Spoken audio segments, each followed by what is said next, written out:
I'm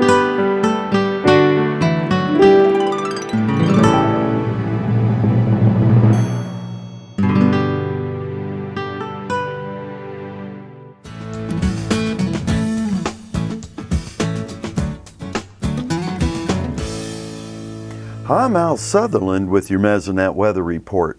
September is here, but where is the cooler weather? It's in the mornings. A map of nighttime lows from Wednesday morning shows that 30 Mesonet sites had lows in the 50s. El Reno bottomed out at 51 degrees. Wednesday afternoon, highs in the state ranged from 101 at Hooker in the Panhandle to 87 at Jay in the northeast corner of the state. With the rain becoming a distant memory, it may be time to pull out the watering hose. The estimated water need for most plants on Tuesday's map of evapotranspiration was running in the range of 0.2, the green map areas, to 0.3 of an inch of water per day, the brown map areas. That means plants will use an inch of water in 4 to 5 days. September's warm days and cool nights are why we see a fall growth spurt, and yes, to make the most of that growth, plants need water from rain or irrigation. Here's Gary with an update on our lack of rain and its drought impact. Thanks, Al, and good morning, everybody. As usual, let's start with the latest U.S. Drought Monitor map. And I'm afraid the ongoing dry weather has forced some more changes in the drought monitor, and not all for the good. In fact, all of those were on the dry side.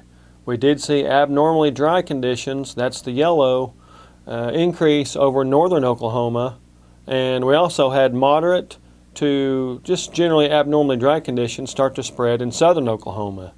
Well, why is that? Well, let's take a look back at August and I can show you exactly why.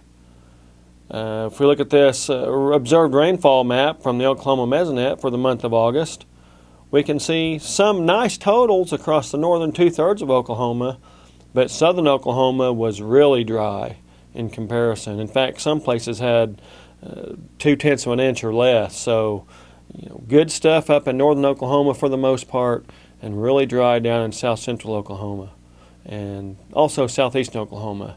If we take a look at the percentage of normal rainfall for August, well, the statewide average was 3 inches or so, about a 1/4 inch above normal, but the southern third of the state was down to 60% to even as low as 20% of normal. So you can see the real difference between southern Oklahoma and northern Oklahoma in this percentage of normal rainfall map for August. Now, how about for the future? Let's take a look at the U.S. Drought Monitor's Outlook page. This is from the Climate Prediction Center, and this is for the month of September. So this is what we would expect at the end of September. And as you can see, where there's drought in Oklahoma, they expect that to persist through the month of September. They also have none developing over in the eastern 2/3 of the state as we go a little bit north, but I'm not too sure I agree with that. I think we might see that drought persist and also start to spread east in those areas as well if we don't start to get good rainfall during the month of September. So there you have it, drought's on the move again. Once that rainfall goes away and it gets hot, that's what generally happens here in Oklahoma in the summertime. So that's it for this time. We'll see you next time on the Mesonet Weather Report.